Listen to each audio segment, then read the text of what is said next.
Welcome to the Leadership Spark podcast, where we equip you to be the great leader your people deserve. This is Corey, and today I want to wrap up a focus we've had the last few days on underrated leadership skills. And we're going to wrap it up with the last one here that I think it may be the most powerful one. And it may be one that is underrated and undervalued and underutilized. And it's the skill of making others feel seen. That making other people on your team feel like they're a human being and they feel seen. I've heard so many stories, and I've been in environments where the leader doesn't make the people around them feel seen. They are thought of as a number. They're thought of as a resource. They're thought of as a cog in a machine to be able to deliver an outcome. And you know what you get in those environments? You don't get the best performance from people.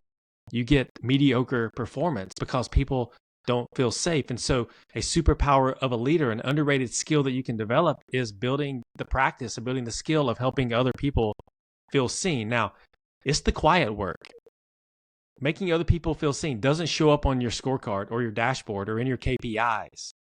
But we've talked about this on this podcast before, is that people remember this, and there's something that's unlocked in people whenever they feel seen and they feel heard. When people feel recognized and valued, they're going to bring more of themselves to work. And if you're getting more of them at work, then you are together, when you add it all together with your team, being able to perform at a higher level than you would if they were holding back. And so when people feel recognized and valued, they bring more of themselves to work. This drives things like engagement and loyalty and psychological ownership and ownership mindset for the work that they're doing or the team that they're on. And so leaders who see people as individuals and not just roles or resources create fiercely committed teams. And that's what you want to build if you're leading a team, is that you want your team to be committed to each other and committed to the common goal. And a way to do that is to help other people feel seen. And there's one thing that we do at WildSpark that I believe that sets the tone for something like this. It's called a story lunch.